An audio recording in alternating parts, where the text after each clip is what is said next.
One of the clearest signs of a toxic relationship isn't something you notice right away. It doesn't come with shouting or ultimatums. It creeps in slowly, quietly, until one day you look around and realize you're standing alone. Isolation is one of the most powerful tools a toxic partner uses, because the less support you have, the more control they gain. At first, it looks like concern. Do you really want to spend time with her? She doesn't treat you well, or your family doesn't really understand us. Why do you always listen to them? These comments feel protective, even loving, but they carry a hidden message. Your people are the problem, not me. Soon, those occasional comments turn into patterns. Every time you want to meet a friend, your partner sighs or picks a fight. Every time you plan to see family, they make you feel guilty for abandoning them. Eventually, it becomes easier to cancel plans than deal with the backlash. Without realizing it, you stop reaching out. The calls become less frequent. The invites dry up. And just like that, your world shrinks to the size of your partner. Let's make it real. Imagine you're excited about a weekend trip with friends. You tell your partner, expecting support. Instead, they frown. So you'd rather spend time with them than with me? Or worse, I just don't feel comfortable with you going. If you cared about this relationship, you wouldn't. Now you're stuck. If you go, you're selfish.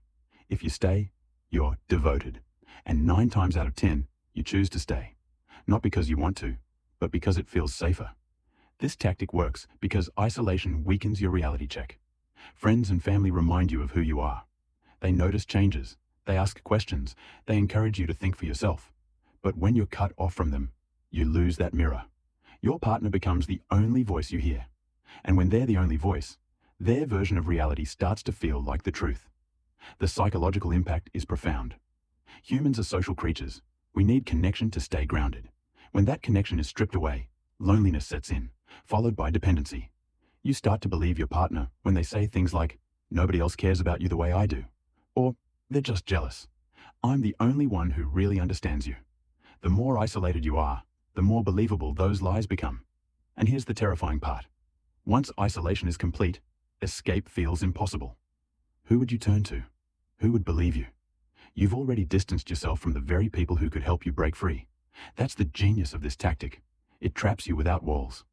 Love should expand your world, not shrink it. Love should give you more connections, not take them away. So if you find yourself alone, not because you chose it, but because your partner engineered it, understand this. You're not being protected. You're being controlled. Love is supposed to be unconditional. It's meant to be the one place in life where you don't have to earn your worth, where you're accepted exactly as you are. But in a toxic relationship, love turns into currency. It's no longer freely given. It's rationed, withheld, and delivered only when you behave the way your partner wants. This isn't affection. It's control dressed up as intimacy. Here's how it works. Imagine your partner showers you with affection when you agree with them. They're warm, attentive, maybe even overly loving. But the moment you express an opinion they don't like, or assert a boundary they don't want to hear, the affection vanishes. They grow cold. They pull away. They withhold physical touch, eye contact, or even simple kindness. Suddenly, you're desperate to make things right just to get back the warmth you lost. This cycle creates a dangerous pattern. Love becomes something you chase, not something you receive. You start to internalize the belief that you're only worthy of affection when you're obedient. And slowly, without realizing it, you reshape yourself to keep that affection flowing. You silence your needs. You hide your feelings. You give up parts of who you are, all because the risk of losing love feels unbearable. Let's make this concrete. Picture a couple having a disagreement about money. You calmly express that you'd like to save more instead of spending. Instead of engaging in the discussion, your partner goes icy. They stop speaking, they sleep on the edge of the bed, they avoid your touch. For days, you live in a cold war until you finally give in. The next morning, they're affectionate again, smiling, hugging, acting as if nothing happened. You feel relief, but deep down, you know the message was clear. Speak up, and you'll be punished with withdrawal. This is conditional love in its rawest form. It teaches you that affection is fragile, that it can disappear at any moment if you step out of line. The emotional toll is devastating. You stop feeling loved. You start feeling trained. Like a pet waiting for a treat, you bend to their conditions just to feel human again. And here's the twisted brilliance of this tactic. The more unpredictable the affection becomes, the more addictive it is. It's called intermittent reinforcement. The same psychological trick that keeps gamblers hooked on slot machines. You never know when the reward will come. But when it does, the high is so powerful, it convinces you it's worth all the pain. That's not romance. That's manipulation. Love should never feel like a test you have to pass. Love should never be a reward you earn by keeping quiet, by obeying, by surrendering yourself. True love doesn't vanish when you make a mistake. True love doesn't disappear when you disagree. If someone only shows affection when you're convenient for them, understand this. You're not loved. You're controlled. If there's one thing that makes toxic relationships so addictive, it's the roller coaster. One moment, you're soaring. The affection is overwhelming. The love feels electric. The connection is intoxicating. And the next moment, you're plummeting. Cold stares, harsh words, silence that cuts deeper than a knife. This constant swing between highs and lows doesn't just play with your emotions. It rewires your brain. Here's the secret. The unpredictability is the point. Consistent cruelty would drive most people away. But when cruelty is broken up with moments of sweetness, it creates confusion, dependency, and a powerful psychological bond. It's called intermittent reinforcement, the same principle casinos use to keep gamblers glued to slot machines. You never know when the payoff is coming, so you keep pulling the lever, desperate for the rush. Think about it. Your partner criticizes you, withdraws affection, and leaves you feeling worthless. Then, just when you're on the brink of giving up, they flip the switch. Suddenly, they're warm again. They apologize. They laugh with you. They remind you of the person you fell in love with. The relief is so powerful, it feels like love renewed. But it isn't love, it's manipulation. This cycle is devastating because it traps you in hope. Every time you experience a high, you convince yourself the relationship can work. See? They can be kind. They do love me. Maybe things will be different now, but soon enough, the rug is pulled out again. You're left chasing the memory of that affection, believing if you just try harder, you can get it back. Let me give you a picture. Imagine after days of tension, you're ready to break down.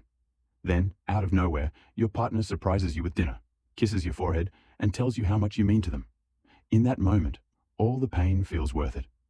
You forget the sleepless nights, the anxiety, the harsh words, because that single act of affection feels like proof of love. But that proof is exactly what keeps you stuck. It keeps you hooked to the cycle, waiting for the next high, enduring the lows, because you know another high will come. The emotional toll of this roller coaster is enormous. It conditions you to mistake intensity for intimacy.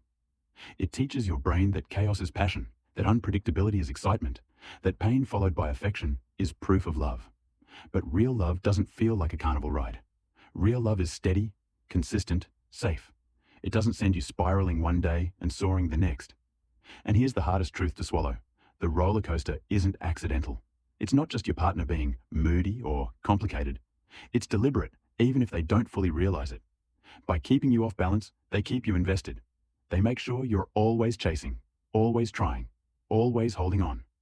Love should ground you, not spin you in circles. If your relationship feels more like a ride you can't get off, thrilling at the top, terrifying at the bottom, then you're not in love. You're in a cycle designed to keep you hooked, no matter the cost. The most devastating sign of a toxic relationship isn't the fights, the silence, or even the manipulation. It's the slow disappearance of you.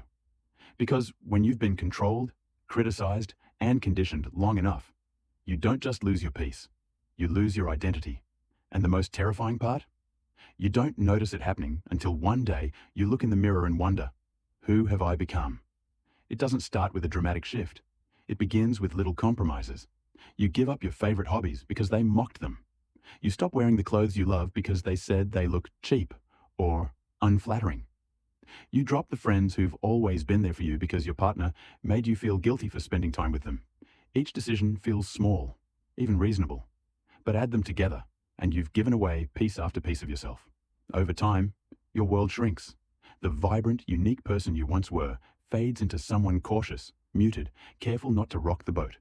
You don't laugh as loudly. You don't dream as boldly. You don't speak as freely. Instead of living as your full self, you live as a version that's been edited and approved by your partner. And every day, that version looks less and less like the real you. Let's make it real. Imagine you used to love painting. It was your escape, your joy, your identity outside of the relationship. But your partner ridicules it. You're wasting time. No one cares about your little hobby, so you put down the brush. Weeks go by, then months. Eventually, when someone asks what you like to do, you don't even know how to answer. That spark that made you feel alive? Gone. Not because you stopped loving it, but because you were taught to stop being yourself. This loss of identity isn't just sad, it's dangerous. Because when you no longer know who you are, you no longer know what you deserve. You settle for mistreatment because you've forgotten your worth. You stay in a relationship that hurts you because you can't imagine life outside of it.